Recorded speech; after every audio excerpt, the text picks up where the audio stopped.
Today we're going to talk about an IRS interview after you've put a false deduction on a tax return. Should you speak without counsel in that situation? Listen, if the IRS wants to interview you, and you know there's a false, inflated, or poorly substantiated deduction on your return, whatever you do, do not assume that interview is routine. Yes, a deduction substantiation problem can begin as a straight civil issue, but if the IRS believes the deduction was knowingly false or used to intentionally reduce tax, your interview can become one of the most dangerous moments in your entire case. Why? Because what you say may help explain an innocent mistake, best case scenario. Worst case scenario, it's going to help the government prove criminal tax intent against you, or maybe even your preparer. Hi, I'm David W. Klasing. I'm a dual licensed tax attorney and CPA, and for more than 25 years, my team and I have represented taxpayers facing high-risk IRS, FTB, and CDTFA tax controversies, routinely including matters like false deductions, eggshell audits, and criminal tax exposure. To date, we have 23 offices in 11 states to represent you nationwide and internationally. Today I'm going to explain what the IRS may be trying to learn in talking to you, why that interview is dangerous, and whether you should ever speak to the IRS without experienced criminal tax defense counsel.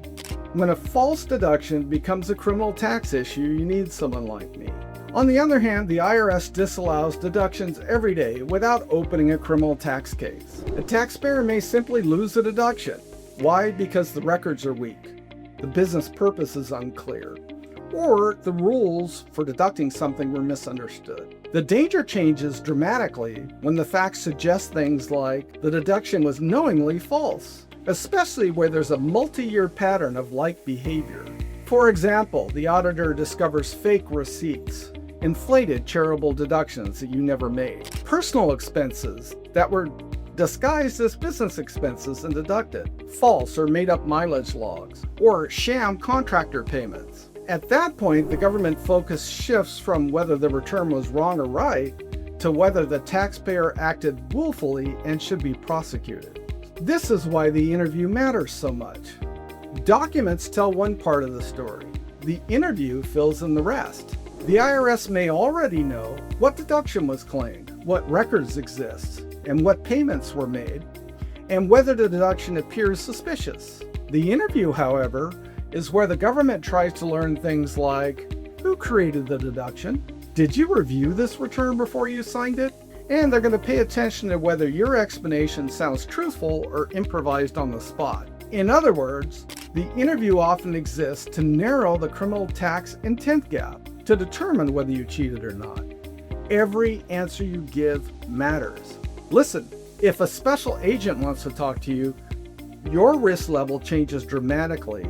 So, depending on who is asking you the questions, is it an IRS special agent or a revenue agent? If it's a special agent, you should assume criminal tax exposure is a very real possibility. But even if the interview begins with a civil revenue agent, the case can still escalate. A civil agent who sees badges of fraud may clandestinely involve in the IRS technical fraud specialist. Their sole job is to determine whether to hand the case off to CI, or the case can go straight to CI, IRS criminal investigation.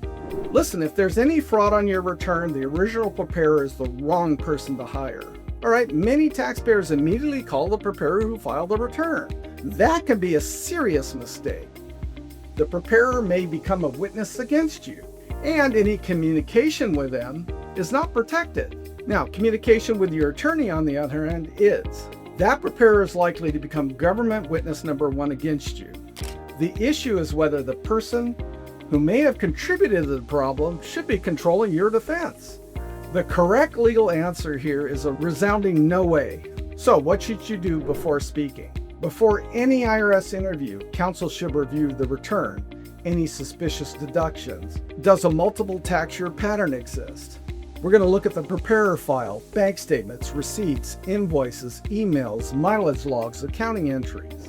Your duty is to preserve everything exactly as it exists. Whatever you do, don't create new receipts. Do not ask your vendors to help fix your story. Yes, legitimate reconstruction may be possible, But fabricated cleanup is an unmitigated disaster. Should you speak to the IRS without counsel? Listen, if there's any realistic possibility that the deduction was false rather than merely mistaken, you should not speak to the IRS alone. Sometimes the right strategy is to let your counsel handle communications for you. Sometimes the deduction is defensible, but the decision to speak to the IRS when you may have criminal tax exposure should never be made casually or without criminal tax counsel. So in closing, if the IRS wants to interview and there's problems with that return, like false, inflated, or poorly substantiated deductions, do not try to BS your way out of the problem alone.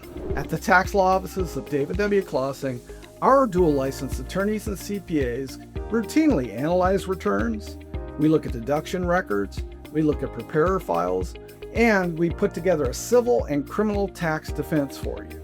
If the facts support an innocent explanation, we work to preserve your credibility and contain the issue. Where the facts suggest criminal tax exposure, we shift immediately into damage control mode.